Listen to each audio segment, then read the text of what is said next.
নমস্কার, আমি পিউ বিশ্বাস। আমি দুর্গাপুর 1 থেকে এসেছি। আর আমার এই সানরাইজ পিওর আজকের অন্নপূর্ণায় আসতে পেরে আমি নিজেই খুব গর্বিত বোধ করছি, কারণ আমি একজন সাধারণ হাউসওয়াইফ। আমাদের পক্ষে এরকম একটা প্ল্যাটফর্ম পাওয়া সত্যিই ভাগ্যের ব্যাপার। আমার প্যাশন রান্না করা। আমার ছেলে আমার হাতের রান্না খেতে খুবই ভালোবাসে এবং আমার হাজব্যান্ডও আমার হাতের রান্না খেতে খুব ভালোবাসে, তাই ওদের উদ্যোগেই আজকে এই প্ল্যাটফর্মে আসা। প্যাশনটাকে এখন আমি প্রফেশন হিসেবে নিতে চাই। আমাদের একটি ছোট দুর্গাপুরে একটি স্টোর আছে, তা সেখানে আমি রেস্টুরেন্ট করার কথা ভাবছি। আমার রেসিপিটার নাম চিকেন শিক মালাই।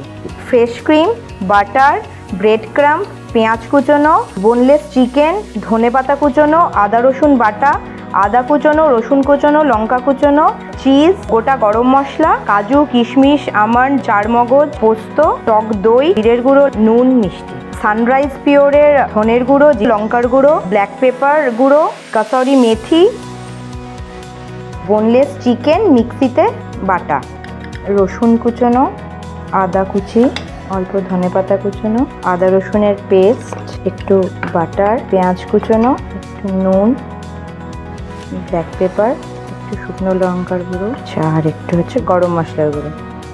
আর বাইন্ডিংসের জন্য একটু কর্নফ্লোর, ক্রাঞ্চি ভাব আনার জন্য ব্রেড ক্রাম্ব। আমি ডোটাকে তৈরি করি। ডোটা রেডি। হাতে একটু সাদা তেল নিয়ে মেখে এবার ডোটাকে কাবাবের আকার দিয়ে একটু বাটার, একটু সাদা তেল, এর মধ্যে আমি এক এক করে এইগুলোকে ছেড়ে দেবো। এক এক করে আমি তুলে নিচ্ছি।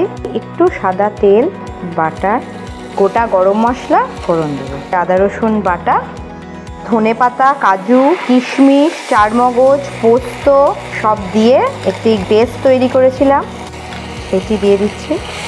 এর মধ্যে স্বাদ মতো নুন, স্বাদ মতো মিষ্টি, টক দই, সামান্য জল দেব, ফ্রেশ ক্রিম বেশ পরিমাণ মতো আমি এর মধ্যে দিয়ে দিলাম।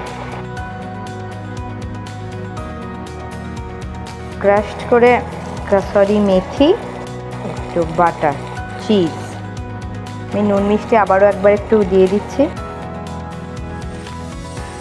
আমার যদি এই রেসিপিটি আপনাদের ভালো লেগে থাকে তাহলে প্লিজ আমাকে ভোট করুন। আমাকে ভোট করতে গেলে সানরাইজ পিওরের ইউটিউব চ্যানেলটিকে প্রথমে সাবস্ক্রাইব করুন, তারপর লাইক, কমেন্ট, শেয়ার করুন এবং অবশ্যই কমেন্টে জানান যে আমার এই রেসিপিটি আপনাদের কেমন লাগলো।